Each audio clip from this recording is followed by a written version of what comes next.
ও মাই god, হায় আল্লাহ, রাস্তায় শুধু আগুন আর আগুন। কি বিপজ্জনক অবস্থা। কিছুটা আতঙ্কিত। কি অবস্থা এখানে? লা ইলাহা ইল্লাল্লাহ সুবহানাকা ইন্নী কুনতু মিনাজ জালিমিন। ভিউয়ার্স, আসসালামু আলাইকুম। You are watching the channel travel biker. এই মুহূর্তে ট্রাভেল বাইকার রয়েছে মাওয়া এক্সপ্রেসওয়েতে। তো পারিবারিক প্রয়োজনে একটু গ্রামে যেতে হচ্ছে। তো ঢাকার মধ্যে এতক্ষণ কিন্তু খুব বেশি একটা শীত ছিল না, শীত নেই বললেই চলে। কিন্তু এখানে আসার পর মনে হচ্ছে যে না, বেশ ঠান্ডা। আর শীতের সোয়েটার হিসাবে একটা হুডি নিয়ে আসছি। তো হুডিটা পরে নিলাম, হ্যান্ডস গ্লাভটাও পরে নিব এখনই। এরপর রাইডিং শুরু করব। আর নিশ্চয়ই জানেন যে আমি যাব পদ্মা সেতু হয়ে ভাঙ্গা দিয়ে আমার গ্রামের বাড়িতে। তো একটু জরুরি প্রয়োজনেই যেতে হচ্ছে, যার জন্য বিকালে বের হয়েছে আসরের পরে। আজকে শনিবার, আজকে 6 তারিখ ডিসেম্বরের। তো চলুন বন্ধুরা, যেতে যেতে আপনাদের সাথে কথা বলি। গাজীপুর থেকে এই পর্যন্ত এসেছি। ক্যামেরা অন করা ছিল, ঢাকার মধ্যে জ্যাম, আর জ্যামের মধ্যে ভিডিও করাটা আসলে খুব বেশি একটা ভালো লাগে না, বিরক্তিকরই বলা যায়। তবে যাব খুব নিরিবিলি শান্তশিষ্টভাবে, স্বাভাবিকভাবে যাব। এবং হাইওয়েতে কিন্তু মোটামুটি বেশ ভালো একটা ঠান্ডা পড়ছে। এখন মাত্রই সন্ধ্যা, যেটা বলা যায় যে এখানে বসেই যাত্রী ছাউনিতে বসেই মাগরিবের নামাজটা পড়ে নিলাম। কেউ কারোর ট্যুর দিয়ে আসার পর গাড়িটা আর এখন পর্যন্ত গ্যারেজে নেওয়া হয় নাই। গাড়িটারও টুকটাক কিছু সমস্যা দেখা দিচ্ছে। হাওয়াটা চেক করতে হবে, এয়ার ফিল্টারটা চেক করতে হবে। আর মোবিল অবশ্য ড্রেন দিয়ে নিয়ে গেছিলাম, এসে আবার ড্রেন দিছি, মোবিলে কোনো সমস্যা নেই। তারপরে গাড়িটা আগের মতো টার্ন নেই। যে রাস্তায় কুকুর, এই কুকুর মনে হচ্ছে ভীষণ বিপদ। কারণ ও যে কখন কোন দিকে রওনা হবে, কোন দিকে হাঁটা দিবে, এটা কেউ বলতে পারে না। রাস্তায় কুকুর, পাগল আর গরু, এই তিনটা জিনিস সবচেয়ে মারাত্মক। এই রাস্তায় আসলে দিনে আসলে যে ভিউটা পাওয়া যায়। আর যেহেতু আমার গ্রামের বাড়ি, রাস্তা ধরেই যেতে হয়, যার জন্য এই রাস্তা আমাকে নিয়মিতই চলাফেরা করতে হয়। প্রতি 1, 1.5, 2 মাস পরে নিয়মিতই যেতে হয়। আর যার সময় যেহেতু ক্যামেরাটা থাকে, তো কিছু ব্লগ তো কিছুটা ব্লগ এমনিই হয়ে যায়, না চাইলেও হয়ে যায়। কারণ কন্টেন্ট তো রেডি করতে হয়, তাই না? একেবারেই যদি মনে করেন যে 2-3 মাস পরে বা মাসে একটা কন্টেন্ট দেই, এমনিই তো যে ভিউয়ার বা সাবস্ক্রাইবার সংখ্যা তুলনামূলকভাবে ওইভাবে রিস্ক করছে না। কারণ মোটো ব্লগিং বর্তমান আসলে ওই টুইস্ট দিতে না পারলে, বানোয়াট মিথ্যা বা অ্যাক্টিং না করতে পারলে, ওই ইচ্ছা করে একজনকে ঘাইতে ফেলে দিল, আগের থেকে ক্যামেরা রেডি করে রাখে, এইসব কীর্তিকলাপ না করলে আসলে এখন ফর্মাল মোটো ব্লগিং করে ভিউ পাওয়াটা খুব ডিফিকাল্ট হয়ে গেছে। আর ইনফর্মাল ওয়েতে আমি ভিউ চাইও না, সাবস্ক্রাইবার চাইও না।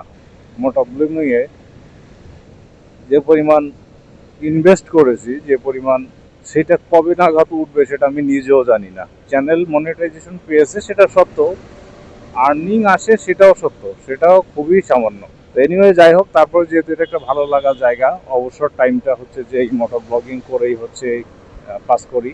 তো টাকার দিকে চিন্তা করি না, এটা নিজের একটা হবি, নিজের একটা ভালো লাগা। এই জন্য যে এক্সট্রা যে টাইমটা থাকে, যে টাইমটায় মানুষ কোনো কিছু করতে পারে না, বোরিং ফিল করে, ওই টাইমটা কি করি, মোটো ব্লগিং করি, কিছু ভিডিও শ্যুট নিই, সেগুলো এডিট করি, সেগুলো পাবলিশ করি। ঢাকার দুই প্রান্তে দুই আবদুল্লাপুর, এদিকে কেরানীগঞ্জ আবদুল্লাপুর, আবার ওদিকে আর একটা যে গাজীপুর আবদুল্লাপুর। তো একটা ঠান্ডা ঠান্ডা ফিল ঠান্ডা, খুব বেশি একটা ঠান্ডাও না, একদম এসি এসি নর্মাল একটা ফিল। কুয়াশা নাই, একদম পরিষ্কার রাস্তা, ভালোই লাগছে আর কি। 60-65-তে যাচ্ছি মোটামুটি ভাবে, খুব শান্তভাবে। আর খুব বেশি একটা স্পিডে গেলে মোটো ব্লগিং ভালো হয় না, ভয়েস কাট হয়ে যায় আর কি। বুকে বেশ ভালো বাতাস লাগতেছে, মনে হচ্ছে যে ব্যাগটা সামনে নেওয়া দরকার। ব্যাগটা সামনে নিলে হয়তো একটু বেটার ফিল করবো আশা করছি।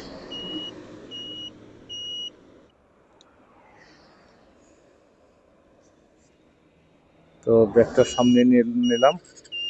এখন যে বাতাসটা আসবে সরাসরি বুকে না লেগে ব্যাগে লাগবে, ফলে ঠান্ডা লাগার বা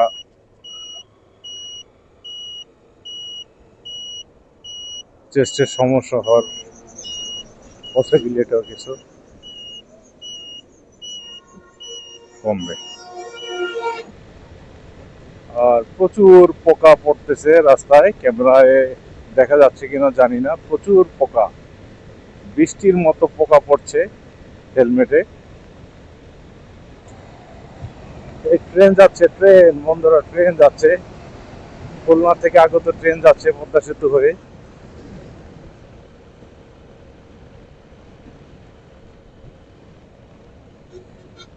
ঝকঝকাঝক ট্রেন চলেছে, ট্রেন চলেছে, ওই ট্রেন চলেছে, ট্রেন চলেছে, ট্রেনের বাড়ি কই। ছোটবেলায় একটা ছড়া পড়ছিলাম, এ কয়েক লাইন মনে আসলো মাত্র। আমরা এখন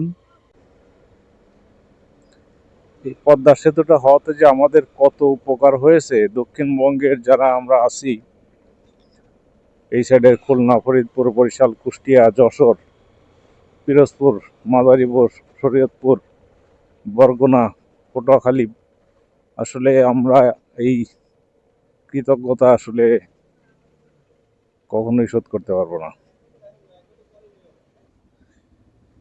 এই বাইক চালানোর এটা একটা সমস্যা, যে টোল প্লাজায় টাকা বের করে মানিব্যাগ থেকে আবার টাকা ঢুকানো, এটা খুব একটা বিড়ম্বনা। আর যদি হাতে ধরনের এরকম গ্লাভস থাকে তাহলে তো আরো বিড়ম্বনা। এই গ্লাভস না খোলা পর্যন্ত মানিব্যাগ বের করা যায় না, মানিব্যাগ ঠিক মতো ঢুকলো কিনা পকেটে সেটা বোঝা যায় না, মানে ফিলিংসটা তো থাকে না। কি একটা অবস্থা, কিন্তু কিছু করার নাই, কারণ সবকিছুরই সুবিধা অসুবিধা দুটোই থাকে। তারপরে জগার্স প্যান্ট পরা থাকলে অনেক সময় দেখা যায় যে পকেটে খুচরা টাকা রাখা হয়, তখন একটু দেওয়ার সুবিধা হয়। এই জন্যই ট্যুরে গেলে ম্যাক্সিমাম টাইমে আমি জগার্স পরার চেষ্টা করি। তো এই থার্ড লেন এটা হচ্ছে বাইকারদের জন্য, আমি সব সময় বলি। আর আমাদের এই লেনেই থাকা উচিত, এই লেনেই আমাদের বাইক চালানো উচিত। R15 যাচ্ছে রাস্তা কাঁপিয়ে, এটা হচ্ছে 4B, মনে হয় একই দলের। আগে যে কি পরিমাণ সাফার করতে হয়েছে আমাদের এই নদী পার হতে, কত ঘন্টার পর ঘন্টা, সারা দিনও কেটে গেছে এই নদীর ঘাটে বসে। কুয়াশার কারণে ফেরি চলাচল বন্ধ, অনেক সময় ফেরি আটকে গেছে চরে, কত রকম যে প্রবলেম ছিল। অনেক রোগী অ্যাম্বুলেন্সে ঘাটেই মারা গেছে। এই পদ্মা সেতুতে আসলে একটা অন্যরকম ভালোবাসা কাজ করে, একটা অন্যরকম ফিলিংস, অন্যরকম ভালো লাগা। এখন ইচ্ছা হইলে যখন তখন 2.5 ঘন্টার ভিতরে গ্রামে চলে আসতে পারি। হাইওয়েতে ভ্যান গাড়ি নিয়ে যাচ্ছে, কতটা বিপজ্জনক আর কতটা বেকুবেরা আল্লাহ রাব্বুল আলামিন জানে। আর কোনো সমস্যা হইলে তখন যত দোষ নন্দ ঘোষ, সব দোষ হচ্ছে ড্রাইভারদের। এই যে আর একজন যাচ্ছে, এই ব্যাটারি চালিত সিএনজি রিক্সা, কি বলে, অটো, এদের যন্ত্রণায় ড্রাইভারদের লাইফ ফেল হয়ে যাচ্ছে। আর এই বামের রাস্তাটা যে গিয়েছে, এই বামের রাস্তায় গিয়েছে মাদারীপুর, শরীয়তপুর, এখানে নাকি কি সমস্যা হয়েছে পদ্মা পার হয়ে 8-10 কিলো আসার পরে। এখানে নাকি কি আন্দোলন সংগ্রাম, ককটেল বিস্ফোরণ, এরকম কিছু হয়েছে। আবার কেউ বলল যে অ্যাক্সিডেন্ট হয়েছে। কি হয়েছে মামা? মামা কি হয়েছে? হ্যাঁ, ও আন্দোলন। আচ্ছা, এখানে আন্দোলন হচ্ছে কোনো একটা বিষয় নিয়ে, ইস্যু নিয়ে, কি নিয়ে আমি জানি না। আন্দোলন সংগ্রাম, কোনো একটা সমস্যা হচ্ছে বা হয়েছে। বাইক হচ্ছে একটা রিস্কি পরিবহন।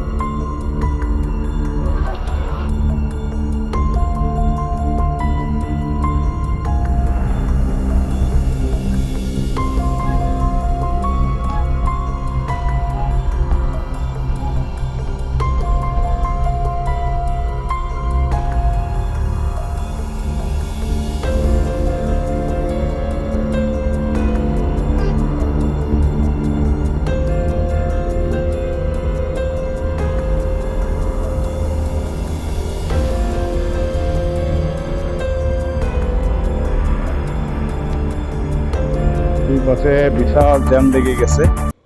এখানকে বিএনপির নমিনেশন নিয়ে সমস্যা হয়েছে যতটুকু জানতে পারলাম, যে যাকে নমিনেশন দেওয়ার কথা বা এলাকার লোকজন যাকে নমিনেশন দিবে বলে প্রত্যাশা করেছিল, সেইখানে বিএনপির দ্বিতীয় পর্বের নমিনেশন যে 35 জনকে দিয়েছে, সেখানে যাকে এলাকার লোকজন প্রত্যাশা করেছিল তিনি পাননি, অন্য আরেকজন পেয়েছেন, যার জন্য স্থানীয় জনতা বা নেতা সবাই মিলে এখানে রাস্তা ব্লকেট এবং মশাল মিছিল করছে। ভাই এখানে যে বিএনপির নমিনেশনে যে প্রার্থী ছিল সে নমিনেশন নাকি পায় নাই, পাইছে অন্য কেউ। এই জন্য এখানে স্থানীয় লোকজন বা নেতারা রাস্তা ব্লকেট দিছে, মশাল মিছিল, মানে মশাল নিয়ে প্রায়, হ্যাঁ, 400-500 লোকজন এখানে আগুন টাগুন জ্বালাইয়া মানে রাস্তা পুরো ব্লক করে রাখছে আর কি। তো অনেক কষ্ট করে রিকোয়েস্ট করে করে আস্তে আস্তে আস্তে আস্তে পার হয়ে আসছে আর কি, চাপা চুপো দিয়ে। ঠিক আছে, তো এই হচ্ছে অবস্থা। এখন এরা কত, নাওডোবা এখান থেকে বেশি না, হয়তো 8-10 কিলো হবে হয়তো। এখন আপনি ওইভাবে যেতে পারবেন না আর কি, কারণ দুই সাইডে একই অবস্থা। একদম এদিকে মনে করেন যে কয়েক কিলো চলে গেছে, ওদিকে আমি তো মোটামুটি ভালোই চাপাচুপে চলে আসলাম। তো আমরা হচ্ছে যে ওই ঘাসের ভিতর দিয়ে ওই সাইড সাইড দিয়ে চলে আসছি, ভিডিও করে দিই তখন। তো মোটামুটি চলে আসছি, দেখেন কত বিশাল দীর্ঘ লাইন, এদিকেও লাইন ওদিকেও পদ্মা সেতুর কাছাকাছি পর্যন্ত লাইন হয়ে গেছে। এই দেশের রাজনীতি আসলে জনগণের জন্য না, দেশের রাজনীতি হচ্ছে ব্যক্তির জন্য। ব্যক্তি চাইলে অনেক কিছুই করতে পারে।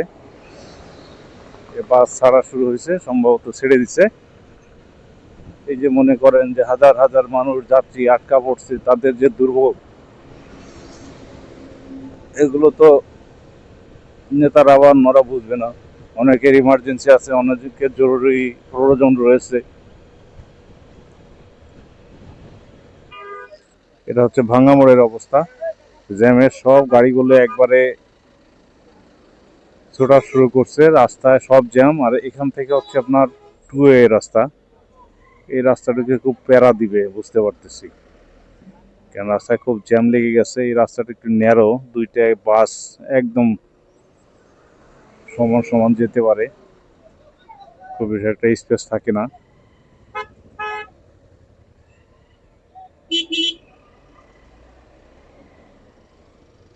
এখন ওয়াইজ ডিসিশন হবে যে কোন একটা গাড়ির পিছনে যাওয়া, এছাড়া কিছু করার নাই। গ্রামের খুব কাছাকাছি চলে আসছি, হাইওয়ে থেকে লোকাল রাস্তায় চলে আসছি।